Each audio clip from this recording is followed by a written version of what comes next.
Good day, everyone.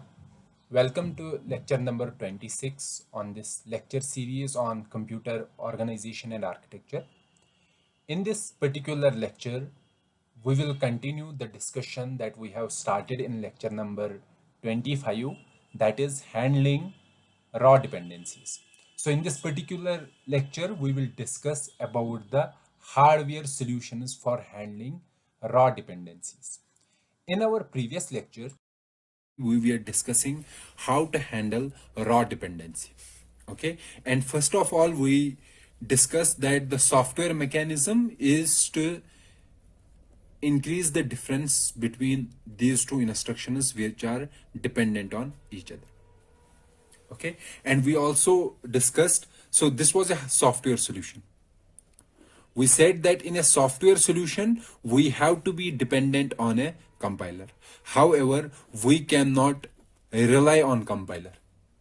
Okay, rely on compiler means it is not possible that our compiler will always insert the three instructions between these two instructions. It is not possible for compiler to find these instructions every time. And also compiler, every hardware has a different compiler, so that means if a programmer is there who has designed a compiler without keeping in mind the actual architecture of the processor or actual pipeline, he won't be able to remove the raw dependency, or we can say he won't be the compiler, that particular compiler won't be able to handle the raw dependency. Okay, so if the compiler is not able to handle the raw dependency and we were dependent on the compiler only, then that execution will result in an errored execution. Okay, so we cannot rely on compiler, so we should have some mechanism in the hardware itself that should handle raw dependency.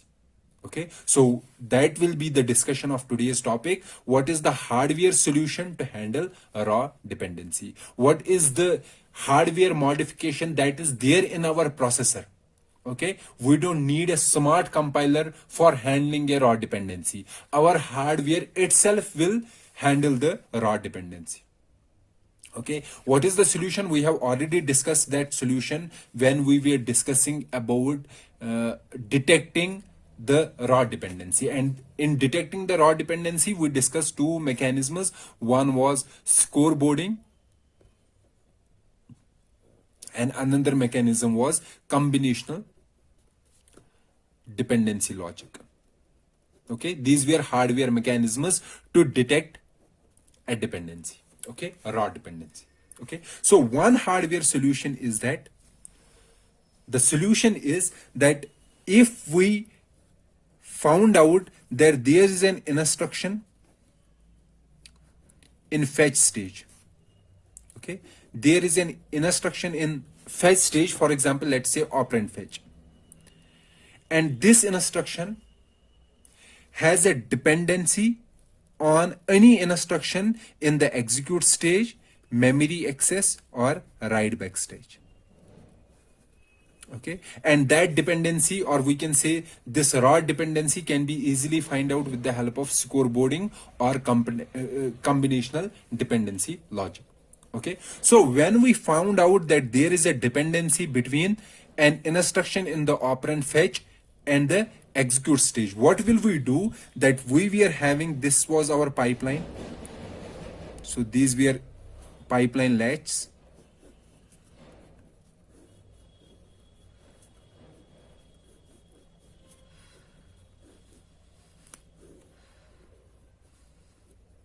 These were the 5 stages.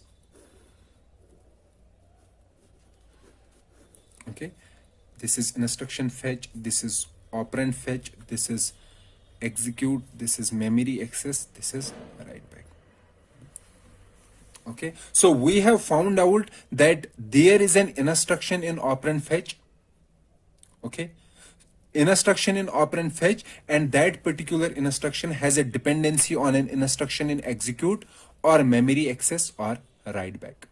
Okay, what will we do? We will freeze this particular latch. Freezing means that instruction fetch won't fetch any instruction from the memory.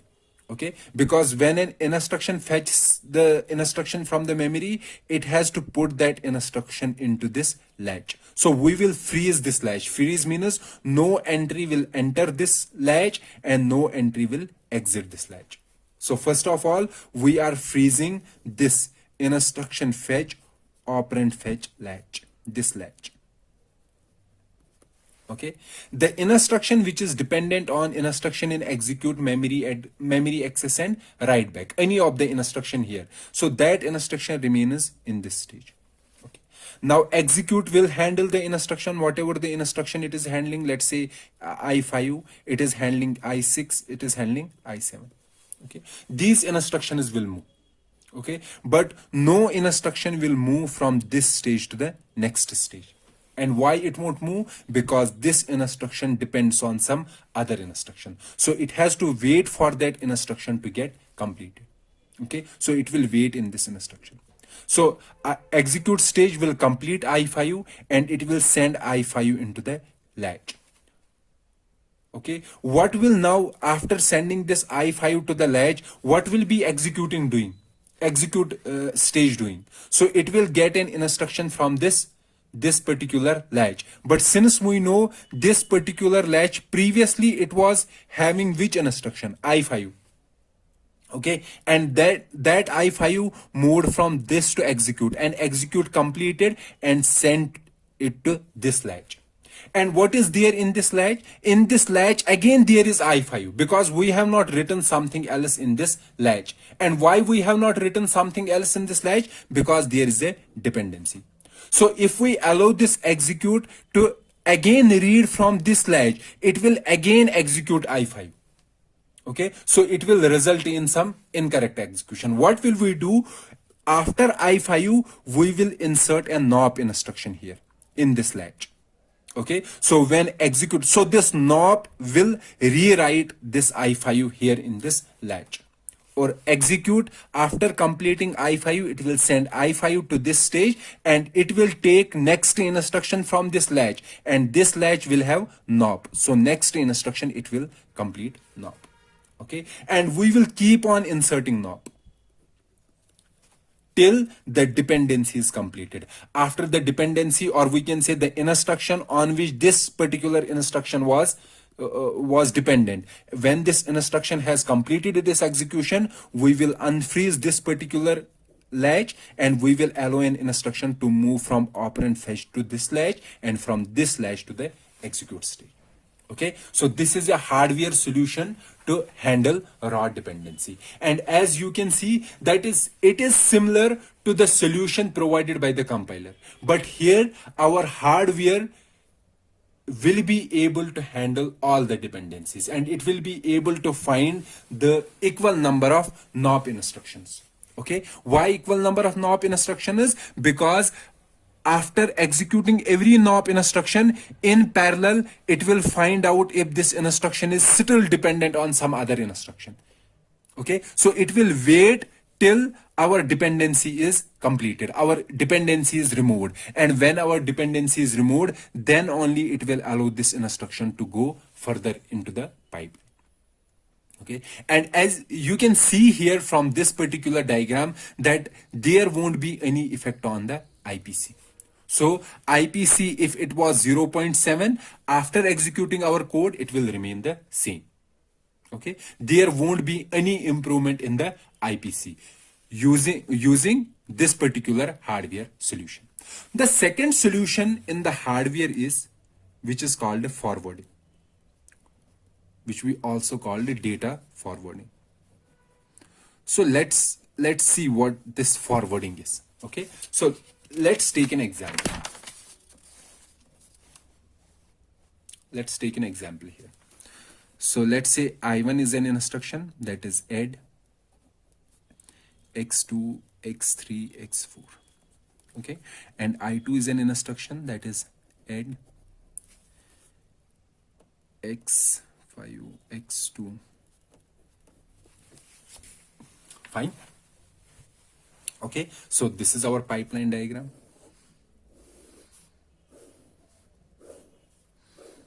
Let's make a pipeline diagram here. So here you can see that there is a dependency, raw dependency from I1 to I2. Instruction fetch, operand fetch, right, execute,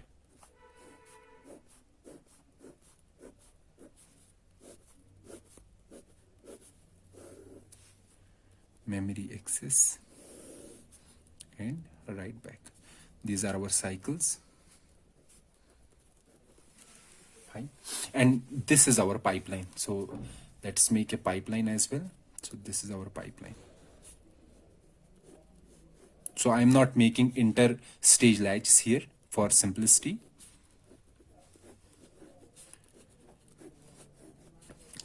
This is instruction fetch, operand fetch, execute, memory access, and write back. Fine. Now let's see here. When I1 came here, I1 has been fetched in cycle 1. In cycle 2, I1 will come to operand fetch and I2 will come here.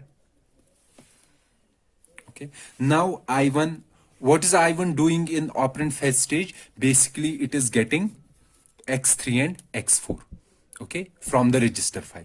Now, after getting X3 and X4, in the third cycle, it will move to execute. Okay, and I2 will come to operand fetch, but we know I2 is dependent on I1. So we won't allow this I2 to fetch X3 and, to fetch X2. Why we won't allow it to fetch operands? Because it is dependent on I1. So which operand is dependent on I1? X2. And this X2 is generated by I1. Okay. So now let's see in the third cycle. What is I1 doing? I1 is adding these two, X3 and X4. So after adding X3 and X4, it gets some result. Okay. Which we used to call ALU result. Okay. So this result, it has to write this result in X2. Okay.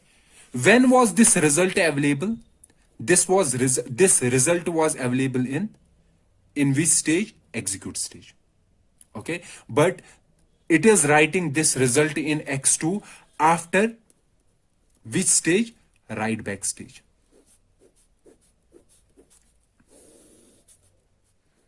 So after write back stage, at the end of fifth cycle, it will write this into X2. Okay, so at the end of fifth cycle. Then in the sixth cycle, we will allow I2 in the sixth cycle. So in the fourth, I2 remains in operand fetch. In fifth also, I2 remains in operand fetch. But in sixth cycle, we will allow I2 to read the operands. Okay, so it will now read the operands. And what are its operands? X2 and X6. Okay, so there is a delay of 3 cycles. These 3 cycles, and in the fourth cycle, it has performed its operation. Okay. However, this particular value, this value X2 value, it was available in execute stage itself. But we made this I2 to wait till the write back stage, because at the write back stage, this ALU result is inserted in X2. So we can do one thing. We will allow this I2 to go into execute stage. Okay. In the execute stage, what is I2 doing? I2 is doing X2 plus X6. Okay. But we know X2 has a previous result because at this particular point, I1 is in memory access. Okay. So X2, instead of using previous result, we will use here ALU result that was generated by this I1 plus X6. Okay, so please keep this in mind, what I am saying here. So let me repeat it again. For example, I1 was here. Let's say I1 was here and I2 is here. Okay, so let's leave the pipeline diagram. Previously, what were we doing? We were making this I2 to wait an operand fetch. Up to which point? Up to the point when our I1 completes the write back stage. So in this particular scenario, what I am saying, since I1 is generating here ALU result in this stage. Okay. After generating the ALU result, we will allow this I1 to go to memory access and we will allow I2 to go to execute. However, instead of using x2, the value of x2 here, we will use the ALU result that was generated by I1. Okay, so we can say that we are forwarding this particular value, okay, this particular value to instruction I2. In which stage? In execute stage. Okay, let me repeat the same with the help of an example. So what we are saying that let's say we have two instructions I1 and I2. I1 is add x2, x3 and x4 and I2 is add x5, x2, x6. Okay, so there is a raw dependency. Okay, so let's make a pipeline. This is the pipeline. I am not making the latches here. Okay, so this is instruction fetch, operand fetch, execute, memory access and write back. Okay, for example, let's say x2 has 3, x4 has 4, or sorry, x3 has, let's keep it here, x2 has 1, x3 has 2, x4 has 3, x5 has 4 and x6 has 5. Okay, so after executing these two instructions, what will be x2? x2 should be x3 plus x4. So x3 plus x4 is 3 to 5 and add x5. So x5 should be, so for instruction I2 operand 1, x2 should be 5 plus x6. x6 is 5. So 5 plus 5 is equal to 10.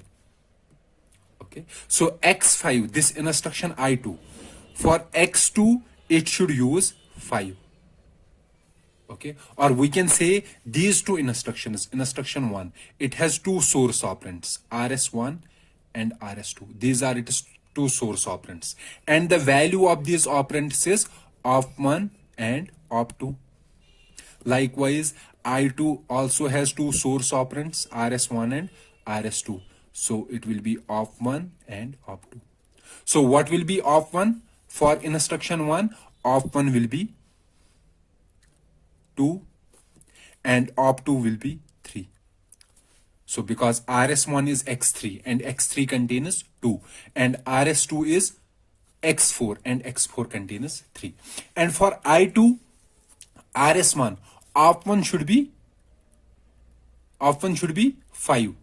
Okay, that is x2. It should be 5.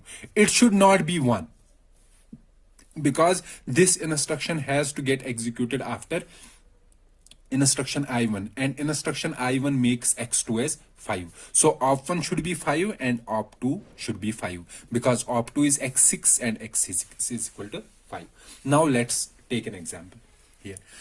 Instruction I1 comes here, operand fetch, instruction fetch. Then in second cycle, instruction I1, so let's say cycle 1. So instruction 1 is here. Okay, cycle second cycle, instruction 1 goes here and instruction 2 is here in instruction fetch. Okay, now in I1, in operand fetch, what is I1 doing?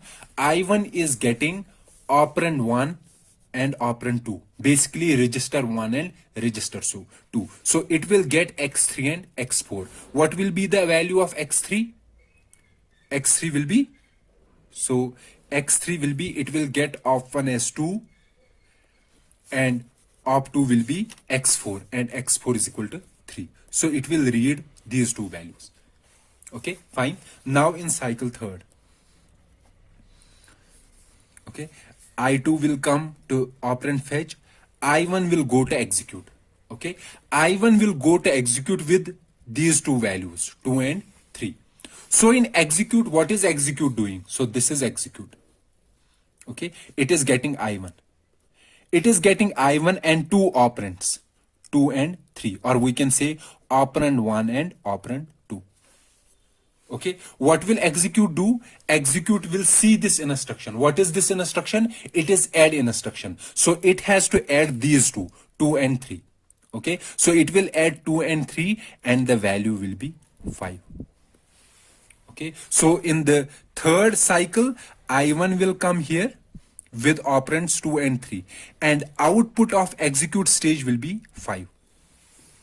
Okay, now I2 in third cycle is in operand fetch, and in operand fetch I2 has to fetch these two operands x2 and x6, but we know x2 is dependent on which instruction? I1. So we have to wait for I1. But what is the value of x2? The value of x2 is this 5. So my instruction, this I2 will need this 5, this value 5. Okay, so instead of waiting up to this write back stage, we will use this 5 from the execute stage itself. So whatever output from the execute stage, we will use the same output for the next instruction. And what is the next instruction? The next instruction is I2. Now let's see what we will do. We will allow this instruction to read its operands. So it will read x2 and x6. Now let's see what is x2 and x6 as this at this point. What is x2? X2 is still what? 1. And x6 is 5. Okay. Now what we are doing, we are allowing this instruction to go. Okay, so in cycle 4, this instruction I1 will go to memory access. Okay, and I2 will come to execute stage with two operands 1 and 5. Okay, so similar operation will be here. So it will come with 1 and 5. Okay, what will we do? We will compare the destination of I1. So what was the destination of I1? It was x2. We will compare this destination with these two source operands. So what will we do? We will compare this with operand 1 and operand 2. Okay. After doing the comparison, if this destination matches, so here it matches with operand 1. So instead of using this value, we will use this value which was ALU result. Okay, and what is this value? So we will write here 5. Fine. And operand 2, since it does not match with the destination of previous instruction, so that means we will use it as own value. And what is own value? Own value is 5. So for this instruction I2, output will be, instead of 5 plus 1, it will be 5 plus 5, and that is 10. Okay, fine. Now in the fifth cycle, this I1 will reach to write back. And in the write back, we know what was its result. Its result was 5. It will write 5 in which register? X2. Okay, so the final value in X2 will be 5. And in the sixth cycle, our I2 will reach to write back. And we know what was the result of I2? I2 is 10. So it will write 10 in X5. Whatever its destination is, X5. So what is the final value in X2? X2 is 5 and X5 is 10. That was the final result in X2 and X5. Okay. So in this particular scenario, what we did is that whatever the output of our execute stage, whatever was its output, okay, this output is given as input to the same stage for next instruction. Okay, so the first instruction was I1. So it completed its execution. So after completing the execution, it produced this result, ALU result. Now the next instruction which is coming is I2. So we will provide this result as input to the execute stage for the next instruction. And we know next instruction is I2. What we will do, we will see its source operands. So what are its source operands? X2 and X6. Okay, so instead of, we will compare these two source operands with the destination of previous instruction, which has completed its execution in the execute stage. If it matches, whatever matches, we will use this result here instead of using the result that is available or using the value that was available in the register file. So here we are forwarding the result from execute stage to execute stage. Okay, so we don't have to make this instruction I2 to wait in the operand fetch stage. We can directly pass the value from execute stage to execute stage. Okay, so in our previous scenario in the raw dependency, for how many cycles our instruction has to wait? It has to wait for 3 cycles. But you can see that using this execute to execute forwarding, does our instruction has to wait? No, it does not has to wait. So using execute forwarding, we were able to eliminate these 3 cycles. Okay, so execute forwarding, not only, or we can say the forwarding technique, the data forwarding, this is called forwarding data. So we are forwarding from execute the execute. Okay, there are other possible forwarding scenarios also. For example, forwarding from memory access to execute, forwarding from write back to execute. But you having this raw dependency, for this particular dependency, we are forwarding from execute to execute. And using this forwarding, we are able to not only handle our raw dependency, but also remove these 3 extra cycles. So this forwarding not only handles our raw dependency, but it also improves our performance, or we can say it improves our IPC, instructions per cycle. Okay, so this is a hardware solution. Why it is a hardware solution? Because we have to modify our pipeline in hardware. We have to add some extra logic in the execute stage to check if the instructions are dependent on each other. Then only we can use this particular value instead of the value read from the register file. Okay, let me repeat this, what we are doing. So basically what we are doing is that in the execute stage, this was our execute stage. Okay, let's take the example of add. So we are doing the add. Okay, and add takes here 2 operands, 1 and 2, operand 1 and operand 2. Okay, so which operand should we use? So what we are doing, whatever is the value here, for example, ALU result. Okay, what we will do, we will see this RS1 and this RS2 and the destination of the previous instruction. Okay, so we will take these two, RS1 and destination. We will compare these two. We will do a comparison. Okay, if it is true, so if they match, RS1 and destination matches, if they match, then operand 1 will be equal to ALU result. Else operand 1 will be the operand read from the register file. This is the operand read from the register file. So let me make the diagram again to make it clear.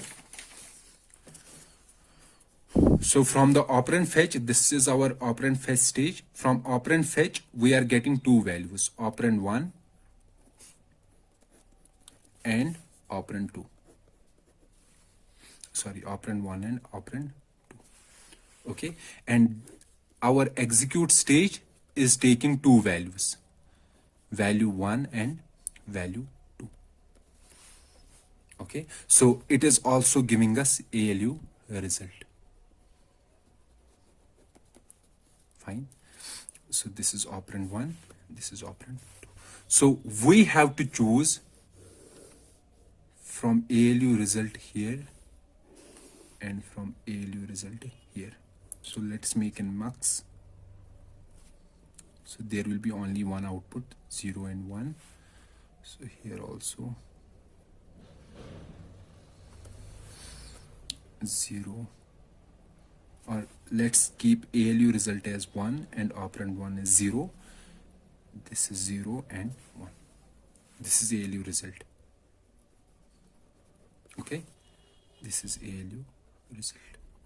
And connected this with V1, value 1, and connected this with value 2. So these are mux. And we know every multiplexer chooses between its inputs. So how many inputs are there? There are 2 inputs. So there will be a control line.